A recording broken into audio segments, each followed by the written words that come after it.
What's up, guys? Welcome back to another video. I know it's been a couple of weeks since I've made a video. There's been a lot going on. I've been doing a lot of stuff. I also didn't have a camera, but Christmas came around, and what do you know? I got a camera for Christmas, so now I can start getting back to making videos consistently, or at least try to. This will probably be my last video of 2018, and then once the new year hits and all those festivities are over with, I'll have more time and I'll be able to start making videos in 2019 again more consistently. But yeah, I love making videos. I love anytime anybody engages with my video. I love anybody who watches my video pretty much. I can't lie, it just makes me so happy to see that even one or two people watch my videos. But yeah, this will probably be my last video of 2018. I know it's a little bit of a long intro, but this will be my top 10 games of 2018. The games that I enjoyed the most. They may not be the best games. They may not be the games that everybody out there loves or had the best review scores, but they are the games that I enjoyed the most. And keep in mind, there are a lot of games that came out in 2018, even big AAA titles that I didn't have time to play. So like I said, here are my top 10 games of 2018.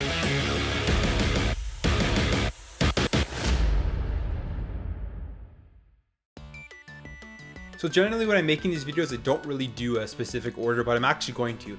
So I'll start off with number 10. So number 10 on my list is actually going to be probably a surprise to a lot of people. It's probably a game that not that many people played. It is a VR game, and it is Creed Rise to Glory. Now, if you don't have PSVR, you obviously didn't get to experience this game, but it is actually a really fun, great PSVR game. The controls are amazing, and the story mode is actually a fun time. It goes by pretty fast if you figure out how to get through the fights and how to dodge and how to hit and to make sure that you're fighting in the right way. But it is a lot of fun to play just doing the training modes and just having those singular fights going into single player mode. On top of that, it has really good mechanics. So it is like real boxing in a sense, because you can't just flail your arms non-stop and trying to punch the guy out as fast as you can. You actually have to pay attention to your gloves because they turn red if you're punching too much, and that's your stamina, and you have to get back into blocking, and you really got to keep your fist ups, and it is a great workout. So overall, it is a really good VR game, and one of the things that really put this over the top for me is that Rocky as a movie series is probably my first or second favorite movie series of all time. So between that and Star Wars, I always have them fighting against each other, but I love the universe. So seeing the Rocky universe in VR just put this over to the top, and the fact that it really is a well-made VR game. Coming in at number 9 is a fighting game. Generally, I'm terrible at fighting games, but I actually got decently good at this one because I've had a lot of fun with it and I've been playing it a lot, and it's Soul Calibur 6. Soul Calibur has always been one of my favorite fighting games out there. I play the other ones, like I play Street Fighter, but I always gravitate more towards these 3D style fighting games like Tekken and Soul Calibur, and I like Soul Calibur a lot because of the weapons that are involved in the game. Overall, this game, if you enjoy fighting games, I believe it's already on sale for like $49.99 or $39.99 or something like that. You definitely have to go and pick this up. There's so much content in this game. There's so much single player modes that you can play, as well as there is obviously non-stop online that you can play, ranked, unranked, all these custom matches, and the character creation, like all the Soul Calibur games, is just out of this world. You can pretty much create anything you want. So if you like fighting games and if you like 3D style fighting games, I would definitely check out Soul Calibur 6. Coming in at number 8 is a sports game. I do enjoy sports games. I love sports in general, and I do enjoy sports games, and it is Madden 19. I get Madden pretty much every single year, I can't lie. I usually pick it up, but in the last few years, this Madden is probably the Madden that I've put double the amount of time in compared to other years. I absolutely love this game.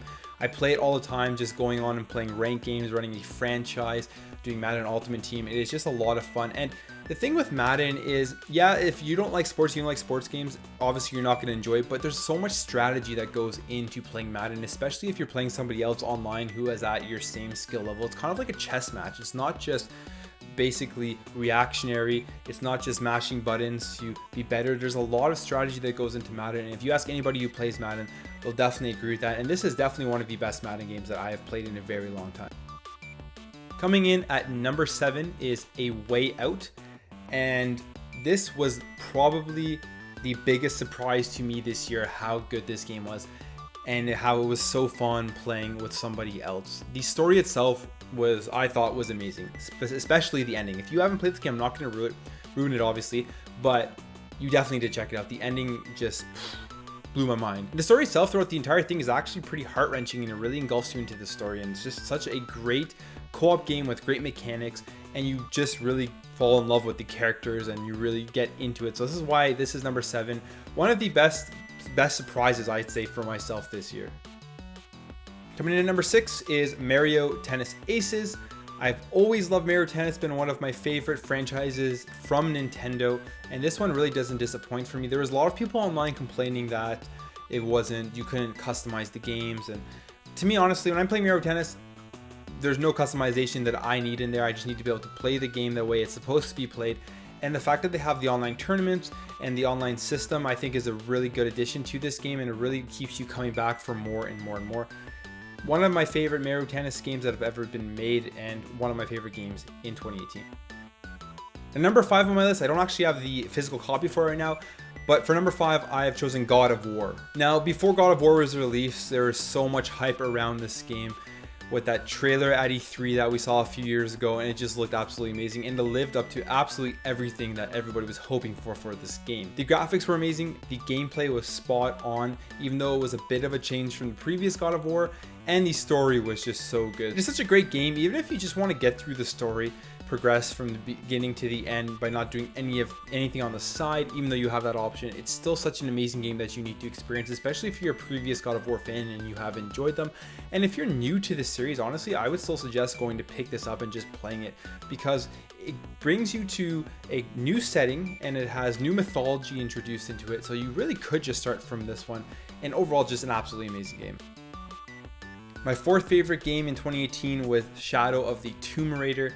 And I don't really know what to say about this game other than if you enjoyed the previous Tomb Raider games, you're going to absolutely love this one. It is a lot of the same. The biggest difference between this one and the previous ones is that there's a lot more underwater activity in this game, and I think it's more puzzle oriented rather than action oriented, even though there is action, but I think there are a bit more puzzles in this game than the previous Tomb Raiders in this reboot series. And this one, I'd say, is honestly one of the best ones out of the series. It's between this one and the second one, I would say, are the best ones. And this game got a lot of mixed reviews I found online. I don't really understand why. I think it is an absolutely great game and a great addition to the series. Number 3 on my list is Marvel's Spider-Man for the PlayStation 4. And this is not only my number 3 on my list for 2018, but it is also my favorite Spider-Man game ever made. It's the best game ever made. The best swinging mechanics, the best story, the best graphics, the best overall living city, everything. That's what I would say. I would say this is the best Spider-Man game ever to be made. Better than Spider-Man 2, even though Spider-Man 2 was amazing. This one is better in my opinion. And yeah, number 3 on my list, you can't go wrong with this. This is a game you can continuously go back and play and just swing around. Sometimes I sit there for just 10 minutes, 15 minutes, just swinging around the city just because it's so fun and the mechanics are so good. So this comes in at number 3 on my top 2018 list.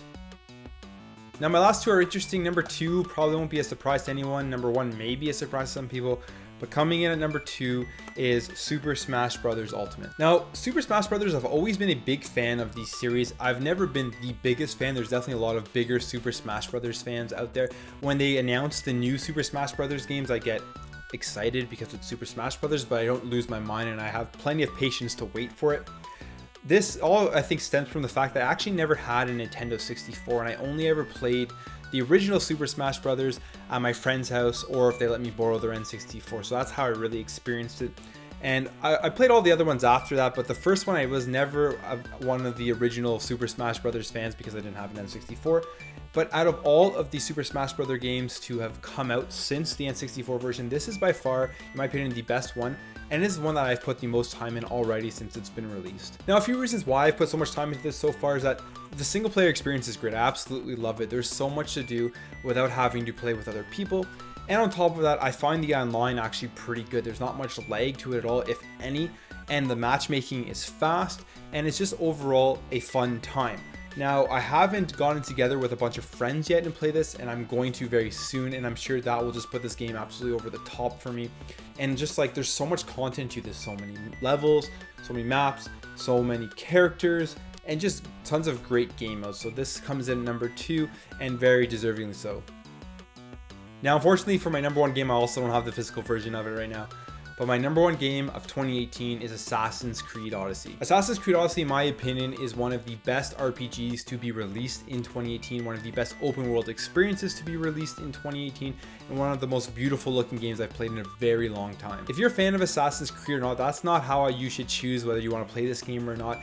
I'd say if you're a fan of open world RPGs like The Witcher or even Skyrim, I would say you should definitely check out Assassin's Creed Odyssey. The world is massive. There's so much to do. There's always stuff to do. You will never get bored in this game because you will always have stuff popping up on your map to go do, stuff coming at you. For example, you're gonna have people hunting you down that you need to fight off.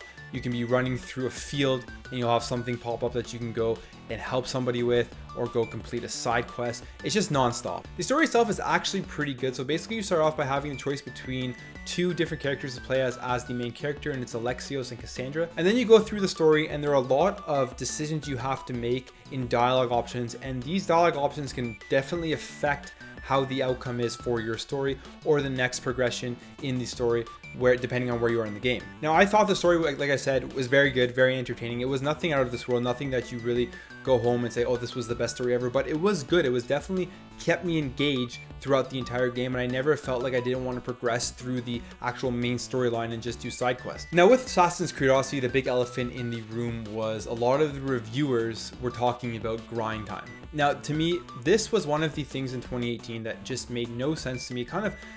It was a little bit annoying, but it was also, I saw reviewers like ACG who agreed with me, and I think he's one of the best reviewers on YouTuber.